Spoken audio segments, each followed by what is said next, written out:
یہ آیت کریمہ جناب رسول اللہ صلی اللہ علیہ وسلم کے بارے میں اتری۔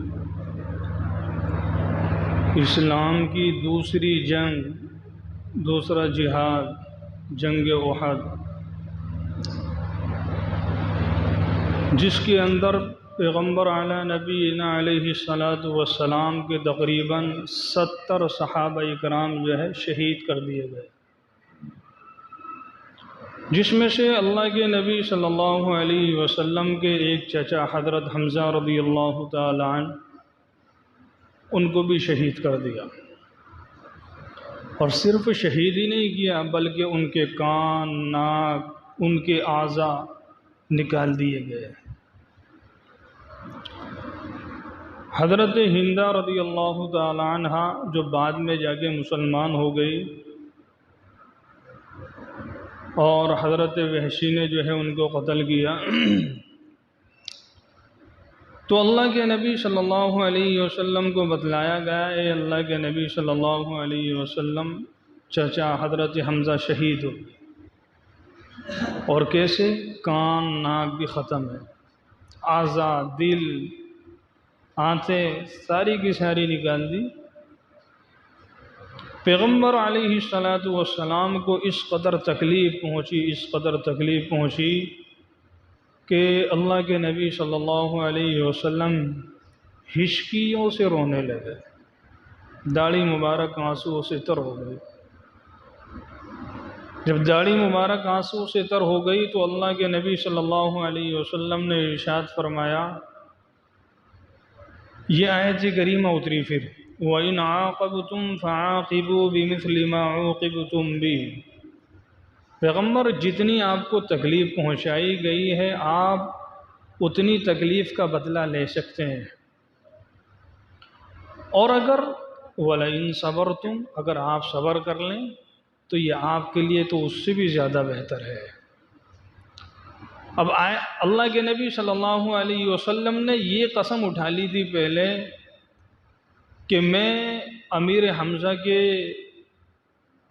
بدلے میں 70 کافروں کو قتل کروں گا، اور صحابہ بھی کہنے لگے جب پتہ چلا امیر حمزہ کا یہ حال ہے، ان کے کان، ناک، فرمایا کہ ہم قریش کا بھی یہی حال کریں گے۔ سمجھ رہے ہیں؟ اور پیغمبر نے کیا کہ 70 کافروں کو میں قتل کروں گا حمزہ کے مقابلے میں۔ تو آیت کریمہ اتر گئی کہ نہیں پیغمبر، جتنی آپ کو تکلیف پہنچائی گئی ہے اتنا تو آپ بدلہ لے سکتے ہیں، اور اگر آپ معاف کر دیں، صبر کر لیں تو یہ آپ کے لیے بہت بہتر ہے۔ اللہ کے نبی صلی اللہ علیہ وسلم ویسے بھی اخلاق حسنہ کے، کریمانہ کے مالک تھے، کیسے آپ معاف نہ فرماتے؟ اللہ اللہ! بلکہ ایک صحابی حضرت انس رضی اللہ تعالی عنہ، اللہ کے نبی صلی اللہ علیہ وسلم کی خدمت تقریباً 10 سال کی آپ نے، حضرت انس نے۔ حضرت انس رضی اللہ تعالی عنہ فرماتے ہیں کہ کبھی بھی اللہ کے نبی صلی اللہ علیہ وسلم نے مجھ سے یہ نہیں کہا کہ تم نے یہ کام کیوں کیا یا یہ کام کیوں نہیں کیا ہے۔ کبھی آپ نے مجھے ڈانٹ ڈپٹ نہیں کی، کبھی مارا تک نہیں۔ سمجھ رہے ہیں؟ پیغمبر علیہ السلام کے اخلاق بہت عالی۔ قرآن کریم کے اندر پیغمبر علیہ السلام کے اخلاق کے بارے میں اللہ نے فرمایا، وَإِنَّكَ لَعَلَىٰ خُلُقٍ عَظِيمٍ۔ میرے محبوب صلی اللہ علیہ وسلم، آپ کے اخلاق بہت عالی ہیں، بڑے شاندار ہیں، بہت عمدہ ہیں۔ ایک روایت کے اندر آتا ہے پیغمبر نے ارشاد فرمایا، بُعِثْتُ لِأُتَمِّمَ مَكَارِمَ الْأَخْلَاقِ، کہ مجھے اخلاق کی تکمیل کے لیے بھیجا گیا ہے۔ سمجھ؟ اور پیغمبر علیہ السلام نے ایک جگہ ارشاد فرمایا، افضل المؤمنین احسنہم خلقا، سب سے بہترین مسلمان وہ ہے جس کی اخلاق عالی شان ہو، جس کے اخلاق عالی شان ہو۔ آج ہم نمازیں بھی پڑھتے ہیں، تسبیحات بھی پھیرتے ہیں، اور عبادت بھی کرتے ہیں، مگر معاملہ کسی سے آ جائے نا تو ہمارے اخلاق کا جنازہ نکل جاتا ہے۔ پھر ہم پھر سامنے والے کو نہیں دیکھتے کہ یہ بڑا ہے یا چھوٹا ہے، کس لیول کا ہے، بس اپنی کے اوپر آ گئے تو اس کی ماں بہن بھی ایک کر دیں گے بھی۔ نہیں، میرے محبوب صلی اللہ علیہ وسلم کے اخلاق ایسے نہیں تھے۔ کیا فرمایا پیغمبر نے کہ سب سے بہترین مسلمان وہ ہے جس کے اخلاق عالی شان ہو، عالی شان ہو، سمجھ؟ اللہ اللہ۔ بلکہ روایت کے اندر ایک جگہ ارشاد آتا ہے پیغمبر کا کہ اثقل شیء فی میزان المؤمن یوم القیامت خلق حسن، میزان جس کے اندر انسانوں کے اعمال کو تولا جائے گا اس میزان کو کوئی نہیں بھر سکتا ہے۔ بلکہ روایت کے اندر آتا ہے اتنا بڑا وہ میزان ہے، اتنا بڑا وہ میزان ہے کہ ساتوں آسمان، ساتوں زمین اور اس کے درمیان کی سب چیزیں اس میزان میں ڈال دی جائیں تو ایک کونے کے اندر پڑ جائیں گی، اس کو نہیں بھر سکیں گی۔ اور پیغمبر نے فرمایا اچھے اخلاق اس میزان کو بھر دے گا، اچھے اخلاق اس میزان کو بھر دے گا۔ اثقل شیء فی میزان یوم القیامت خلق حسن، اچھے اخلاق میزان کو بھر دے گا، سمجھ رہے ہیں؟ اللہ اللہ۔ اور پیغمبر علیہ الصلاۃ والسلام کے بارے میں آتا ہے، حضرت عائشہ رضی اللہ تعالی عنہ فرماتی ہیں فتحت المدینۃ بالاخلاق، اللہ کے نبی صلی اللہ علیہ وسلم نے مدینے کو جو فتح کیا ہے نا وہ اچھے اخلاق کے ذریعے سے فتح کیا ہے۔ آپ نے لوگوں کے سامنے اچھے اخلاق کا مظاہرہ کیا، عالی شان اخلاق لوگوں کے سامنے رکھے، لوگوں نے اسلام کو قبول کیا ہے، سمجھ رہے ہیں؟ لوگوں نے اسلام کو قبول کیا ہے۔ بلکہ اللہ کے نبی صلی اللہ علیہ وسلم کا ایک مہمان ہوا یہودی۔ اب ظاہر سی بات ہے یہودی ہے، مہمان تو ہے، کوئی بھی یہ چاہے۔ پیغمبر علیہ السلام کا یہودی مہمان ہوا، آپ نے اس کو کھانا کھلایا رات کو اور سونے کے لیے بستر دے دیا۔ رات اس نے کھانا اس قدر کھا لیا کہ رات میں ہی اس کو بدہضمی ہو گئی اور سارا پخانہ اس کا بستر کے اوپر، سارا پخانہ پیغمبر کے بستر کے اوپر اس نے پیخانہ کر دیا۔ وہ شرم کی وجہ سے رات میں ہی اٹھ کے جو ہے بھاگ گیا۔ اور ادھر اللہ کے نبی صلی اللہ علیہ وسلم صبح اٹھے، کہنے لگے دیکھوں میں اپنے مہمان کو کیا حالت ہے، کس پوزیشن میں ہے، کس کنڈیشن میں ہے، تو کیا دیکھتے ہیں کہ مہمان ندارت ہے ہی نہیں، اور سارا بستر گند سے بھرا ہوا ہے۔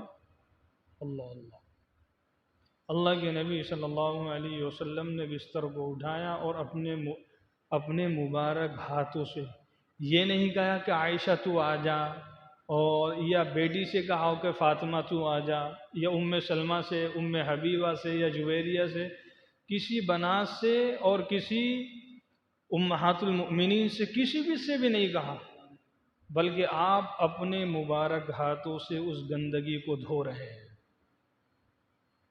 ادھر جو وہ یہودی چلا گیا تھا، دور جا کے اس کو یاد آیا کہ یار میری تو تلوار وہیں رہ گئی اور ہے بھی قیمتی، اور اس کو لانا بھی ضروری ہے، اس کو لانا بھی ضروری ہے۔ تو عین اس وقت کے اندر آیا جب اللہ کے نبی صلی اللہ علیہ وسلم اپنے مبارک ہاتھوں سے اس کے گندگی کو دھو رہے تھے۔ جب اس نے یہ دیکھا ہے نا کہ پخانہ اللہ کے نبی صلی اللہ علیہ وسلم اپنے مبارک ہاتھوں سے دھو رہے ہیں، بس پیغمبر اعلیٰ نبینا علیہ السلام کے اس اخلاق کو دیکھ کے وہ مجبور ہو گیا کلمہ پڑھنے کے اوپر۔ اے اللہ کے نبی صلی اللہ علیہ وسلم، ہاتھ بڑھائیے، وہ کلمہ پڑھا کے مجھے مسلمان بنائیے۔ تو وہ جو بندہ وہ یہودی تھا، مسلمان کس وجہ سے ہوا ہے؟ اللہ کے نبی صلی اللہ علیہ وسلم کی اخلاق کی وجہ سے۔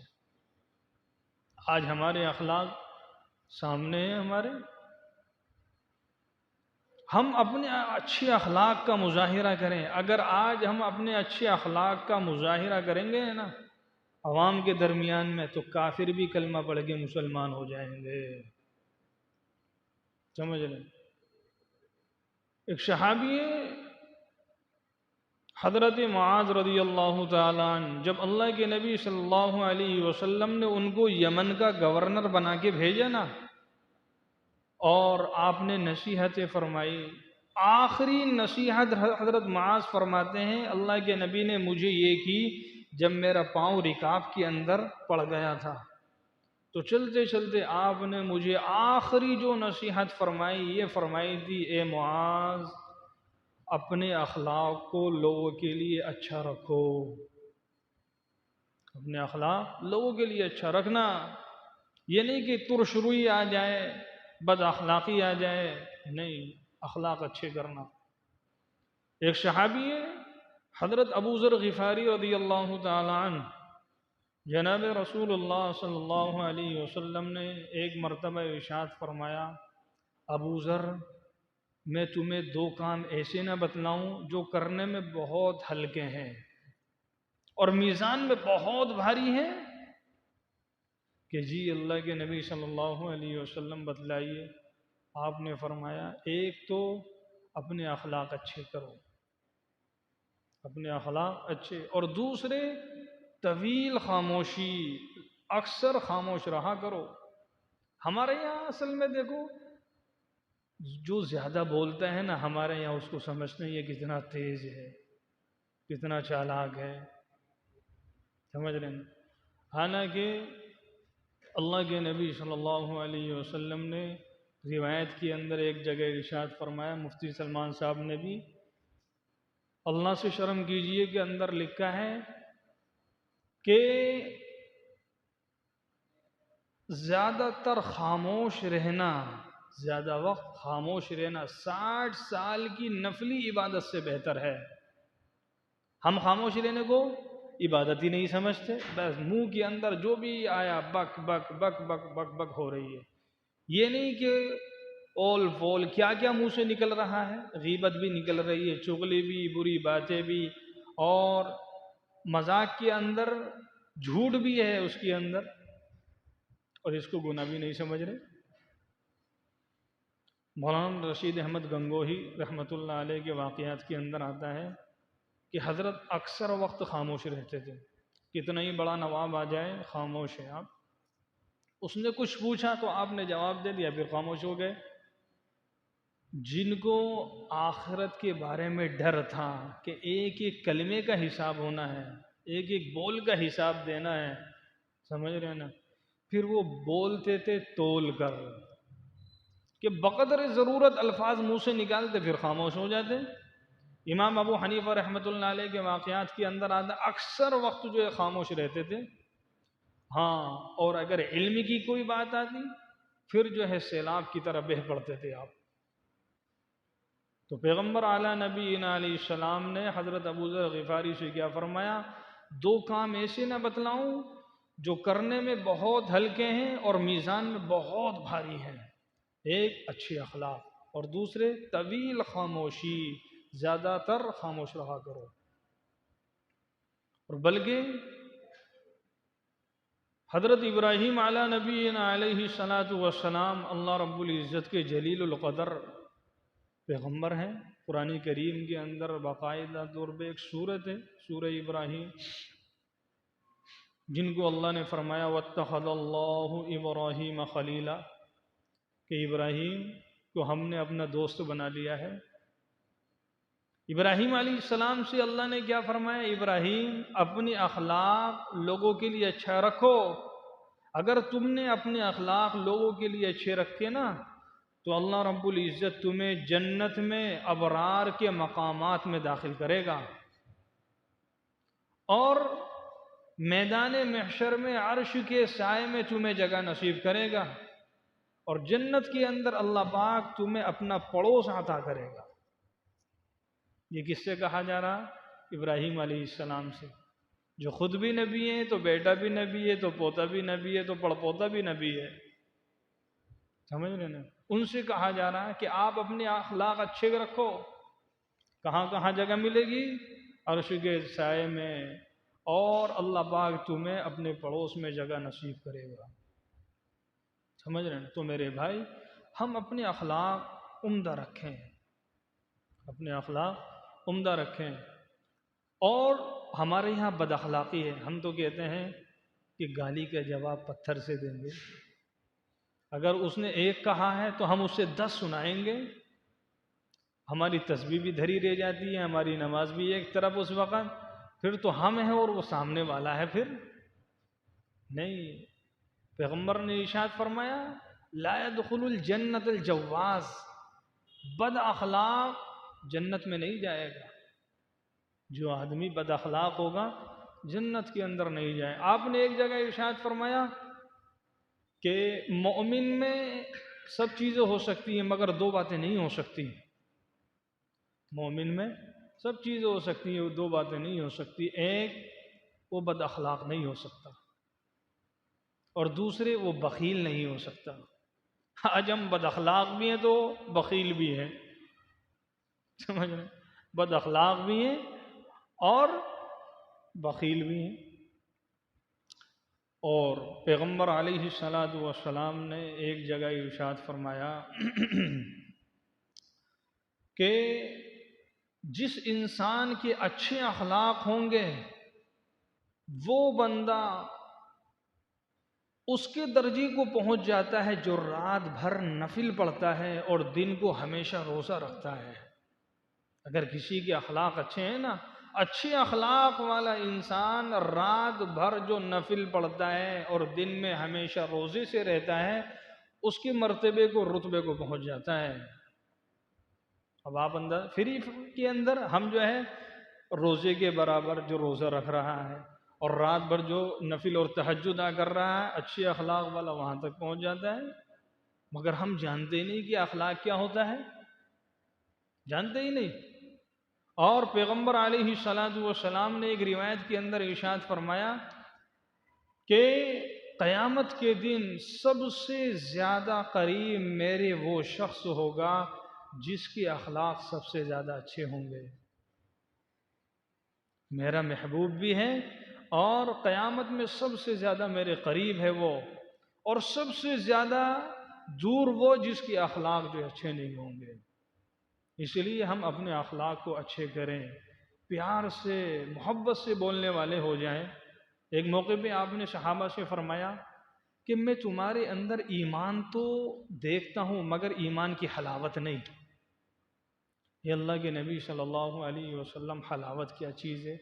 آپ نے فرمایا کہ حلاوت ایک دوسرے سے پیار سے، محبت سے ملنا جلنا، یہ ایمان کی حلاوت ہے. آج ہم یاروں میں، دوستوں میں تو بہت اچھی طریقے سے، گھر میں جیسے ہی انٹر ہوئے، داخل ہوئے، بس سارا کا سارا ہمارا پار ہائی ہو گیا اور بیوی بچوں کے ساتھ میں انتہائی بد اخلاق ہو گئے. نہیں، اللہ کے نبی صلی اللہ علیہ وسلم کی کوئی ایک بات امہات المؤمنین کے ساتھ ایسی نہیں دکھا سکتے کہ جہاں اللہ کے نبی نے امہات المؤمنین سے یا بنات طیبات سے جو ہے بد اخلاقی کا مظاہرہ کیا ہو. حضرت عائشہ فرماتی ہے کہ اللہ کے نبی صلی اللہ علیہ وسلم جب بھی گھر میں داخل ہوتے تو آپ مسکراتے ہوئے آتے تھے. سمجھ رہے ہیں؟ ایک صحابی فرماتے ہیں کہ اللہ کے نبی صلی اللہ علیہ وسلم اکثر وقت جو ہے مسکرایا کرتے تھے. صحابہ فرماتے ہیں جب بھی پیغمبر سے ملاقات ہوتی، مصافحہ ہوتا، تو اللہ کے نبی صلی اللہ علیہ وسلم مسکراتے ہوئے ہوتے تھے، اور اس کا ہاتھ جب تک وہ خود ہی جدا نہ کرتا، پیغمبر جدا نہیں کرتے تھے اس کو. یہ کیا ہے؟ پیغمبر علیہ الصلاۃ والسلام کے اخلاق. اللہ اللہ، سمجھ رہے ہیں؟ تو قرآن کریم نے کیا کہا؟ وَإِنَّكَ لَعَلَىٰ خُلُقٍ عَظِيمٍ. میرے محبوب صلی اللہ علیہ وسلم، آپ کے اخلاق بہت عالی شان ہیں، بہت عالی شان آپ کے اخلاق ہیں. ایک کافر ہے جس کا نام ہے عبداللہ بن ابی بن سلول. منافقین کا سردار ہے، اور آپ لوگ جانتے ہیں اسلام کو، صحابہ کو سب سے زیادہ اگر اذیت پہنچی ہے تو منافقین سے، اور منافقین میں بھی سب سے زیادہ کس سے؟ عبداللہ بن ابی سے، کیونکہ یہ منافقین کا سردار تھا۔ ان کے جو بیٹے تھے عبداللہ، وہ پکے سچے صحابی تھے۔ اللہ کے نبی صلی اللہ علیہ وسلم کے پاس آئے، آنے کے بعد میں فرمائے اللہ کے نبی صلی اللہ علیہ وسلم، یہ اللہ کے نبی جو ہے نا پانی نوش فرما رہے تھے، پی رہے تھے، تو یہ صحابی آئے، اور آنے کے بعد میں اللہ کے نبی تھوڑا سارا پانی ذرا بچا دینا، کہ کیا کرو گے؟ اپنے باپ کو پلاؤں گا، ہو سکتا ہے آپ کے پانی کی برکت سے ایمان اس میں داخل ہو جائے۔ پیغمبر نے دے دیا۔ جب یہ لے کے آیا ہے نا باپ کے پاس میں، تو کہنے لگا کیا ہے اس کے اندر؟ پیغمبر کا پانی ہے، جھوٹا مبارک ہے، پی لے، ہو سکتا ہے ایمان تیرے اندر داخل ہو جائے۔ تو کہنے لگا اس سے بہتر تھا کہ تو اپنی ماں کا پیشاب لے آتا، وہ پی لیتا، مگر اس کو نہیں پیوں گا۔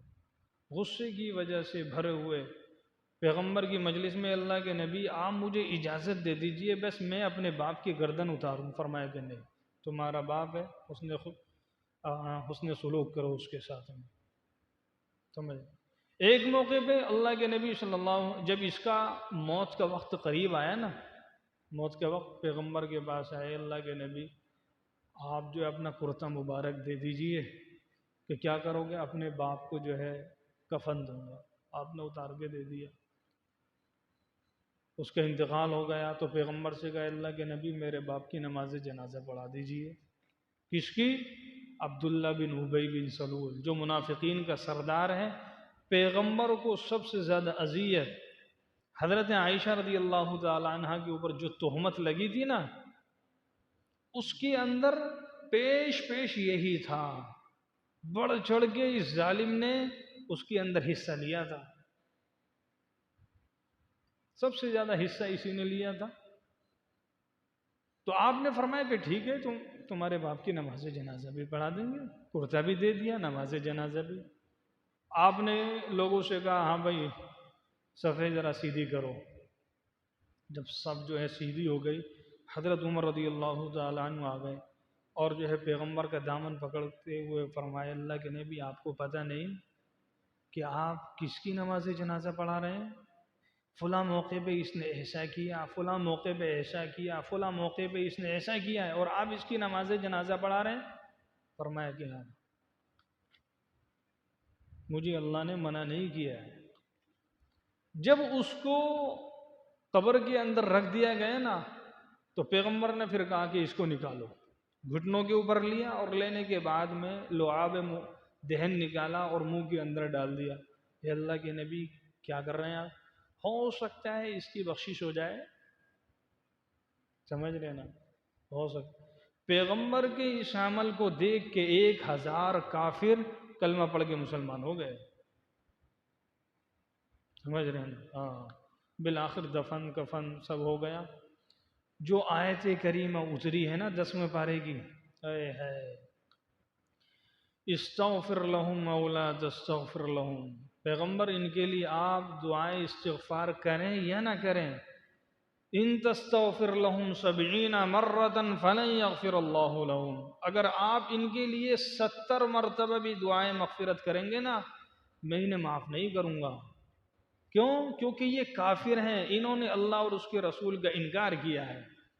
اب تو آپ نے نماز جنازہ پڑھا دی، وَلَا تُصَلِّ عَلَىٰ أَحَدٍ مِّنْهُمْ مَاتَ وَلَا تَقُمْ عَلَىٰ قَبْرِهِ، آئندہ کسی کی نماز جنازہ نہ پڑھائیں اور کسی کی قبر کے اوپر کھڑے ہو کے فاتحہ بھی نہ پڑھیں۔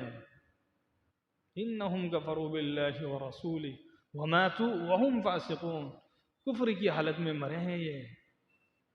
یعنی آپ اندازہ لگائیں کہ جس نے اسلام کی جڑوں کو کھوکھلا کیا ہو، اسلام کی جڑیں جو ہے منہدم کر دی ہوں اور کاٹی ہوں، اور پیغمبر کا رویہ اس کے ساتھ میں کیسا ہے؟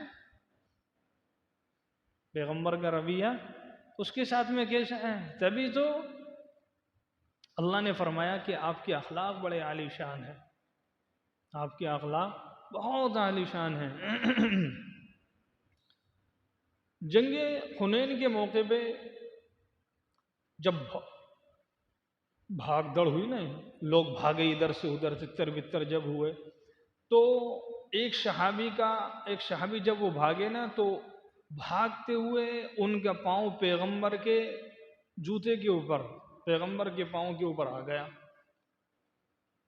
تو پیغمبر نے فرمایا اوجعتنی، تو نے مجھے تکلیف پہنچائی، اور آپ کے ہاتھ میں ایک لکڑی تھی سینٹی، اور آپ نے یوں کر کے جو اس کو ماری ہے، اوجعتنی، تو نے مجھے کتنی تکلیف پہنچائی۔ اب وہ صحابی سارا دن اسی افسوس میں، ساری رات اسی افسوس میں، یار پیغمبر کے پاؤں پہ میرا پاؤں رکھ گیا، میں نے کتنی اذیت پہنچائی۔ سارا دن ساری رات اسی سوچ و بچار کے اندر گزر گئی۔ جب صبح ہوئی نا، اللہ کے نبی صلی اللہ علیہ وسلم نے ایک آدمی کو بھیجا، اور جا کے وہ اعلان کر رہا کہ بھائی کل جس کا پاؤں پیغمبر کے پاؤں پہ آیا تھا نا، وہ دربار رسالت میں پہنچے، پیغمبر اس کو بلا رہے ہیں۔ ہائے ہائے، جب ان صحابی نے جو سنا ہے، بس پاؤں کے نیچے سے زمین نکل گئی، اب تو میرے لیے جہنم کا فیصلہ ہے، نہ جانے آپ کی زبان مبارک سے کیسے بد دعا کے الفاظ نکلیں گے، میری تو دنیا اور آخرت برباد ہو گئی اب۔ اللہ کے نبی ڈرتا ہوا، لرزتا ہوا، سہمتا ہوا بارگاہ رسالت میں پہنچتا ہے، اور اللہ کے نبی صلی اللہ علیہ وسلم کے سامنے جب آیا نا، تو آپ نے فرمایا ارے میرے بھائی، کل میں نے تمہیں ایک ڈنڈی ماری تھی، کل میں نے تمہیں ایک ڈنڈی ماری تھی، تمہیں تکلیف پہنچی تھی، یہ 80 بکریاں میں تجھے ہدیے کے اندر دیتا ہوں۔